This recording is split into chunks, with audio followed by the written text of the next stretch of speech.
मैं डॉक्टर भारती सिंह, स्वतंत्र लेखिका, ग्रेटर नोएडा वेस्ट से सदीनामा के इस मंच पर आमंत्रण हेतु मैं बेहद शुक्रगुजार हूँ। आयोजक मंडल के प्रति भी मैं शुक्रिया अदा करती हूँ।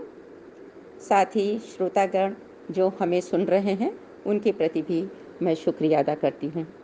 मैं आपके समक्ष एक छोटी सी कविता प्रस्तुत करने जा रही हूँ जिसका शीर्षक है हम क्यों कभी कभी बर्बर हो जाते हैं। हम क्यों कभी कभी बर्बर हो जाते हैं। हम क्यों कभी कभी बर्बर हो जाते हैं। सोचा है कभी तुमने, सोचा है कभी तुमने, हम क्यों कभी कभी बर्बर हो जाते हैं। तो फिर आओ लौट चलें, तो फिर आओ लौट चलें बर्बरता की ओर। तो फिर आओ लौट चलें बर्बरता की ओर। फिर से खानाबदोश जीवन जिएं, फिर से खानाबदोश जीवन जिएं।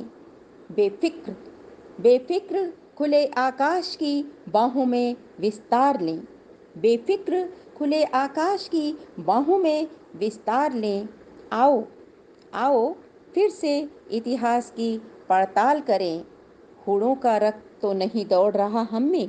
आओ फिर से इतिहास की पड़ताल करें, होड़ों का रक्त तो नहीं दौड़ रहा हम में।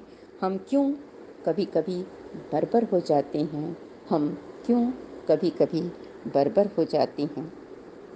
आओ आओ इन मुखौटों को अब हम पेड़ों पर टांग देते हैं।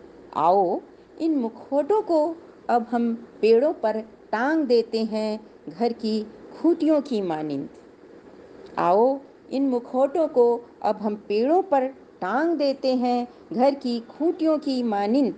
पेड़ों का भविष्य फिर से सुरक्षित होगा, पेड़ों का भविष्य फिर से सुरक्षित होगा। लोग सभ्यता के बाद फिर से हमारी बर्बरता का इतिहास पढ़ेंगे।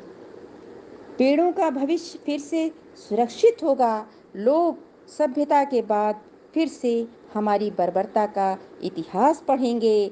दिन और रात की तरह, हिरोशिमा नागासाकी की तरह। लोग सभ्यता के बाद फिर से हमारी बर्बरता का इतिहास पढ़ेंगे। दिन और रात की तरह, हिरोशिमा नागासाकी की तरह। हम क्यों कभी कभी बर्बर हो जाते हैं। हम क्यों कभी कभी बर्बर हो जाते हैं। धन्यवाद। नई सदी, नया साल, नया महीना, खबरें भी नई। चंद्रयान से आसमान तक, देश से विदेश तक, बाजार से जन सरोकार तक, सब पर है हमारी पकड़। देखिए खबर सदीनामा।